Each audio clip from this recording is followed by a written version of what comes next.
people and white poor people and red poor people and Puerto Rican poor people and Latin American Puerto Rican people of poor people of all descents. They had them caught up in movements based on racism when the Black Panther Party stood up and said that we don't care what anybody says.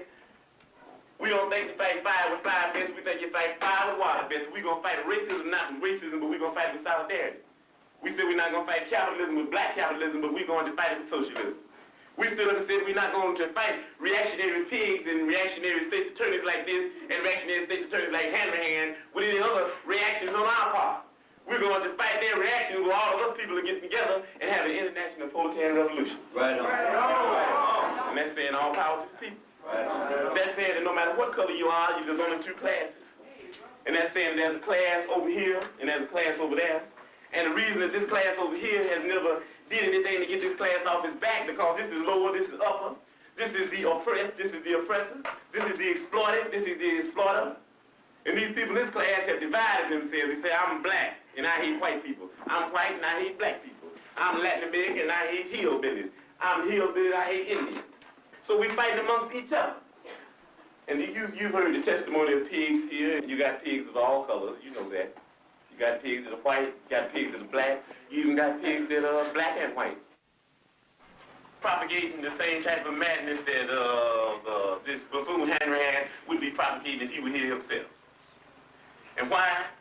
Because they want to keep you to believing that I'm your enemy, and that everybody else that's black and that wears a lot of hair on his head and hair on his face, they want to keep you thinking that he's your enemy.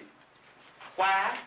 Because if ever you would disregard him and overlook him just for a minute and throw away that question of racism and started to dealing with a little logic, then there would be no one else you could attack other than hand-to-hand.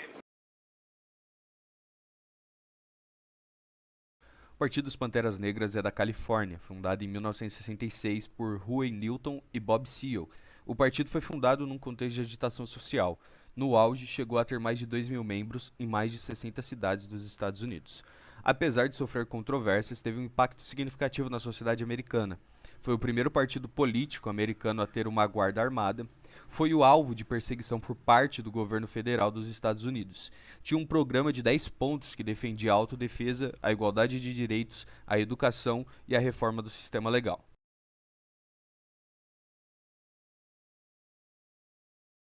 10-point program. Number one, we want freedom. We want the power to control the destiny of our black communities. Number two, we want full employment for our people. Number three, we want an end to the robbery by the white man of our black communities. Number four, we want decent housing fit to shelter human beings.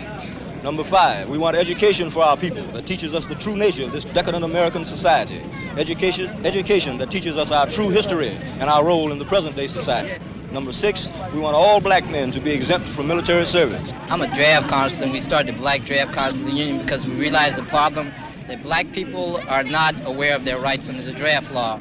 We feel that black people should be exempt from the army because, they have nothing to fight for in Vietnam, nothing whatsoever. They go to Vietnam, they fight, they come back, and things are the same. They haven't gained anything. Number seven, we want an immediate end to police brutality and murder of black people. Number eight, we want all black people to be released from the many prisons, city, county, and state jails that they are now being held in. Number nine, we want all black people, when brought to court, to be tried by a jury of their peers or people from their black communities as defined in the Constitution. Number 10, we want land, justice, housing, education, clothing.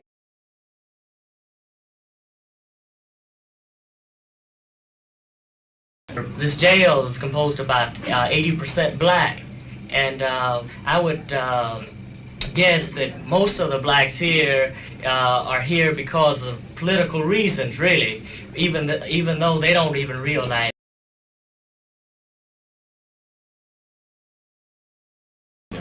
What are we doing daily?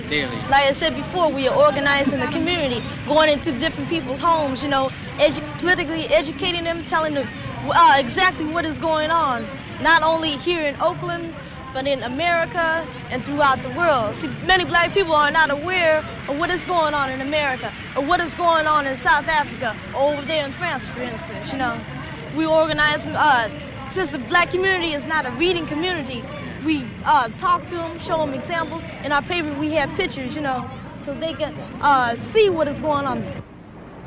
And then after they learn what is going on in the black community, then they can step forth and try to change themselves. Okay, thank you very much. Thank you. Thank you.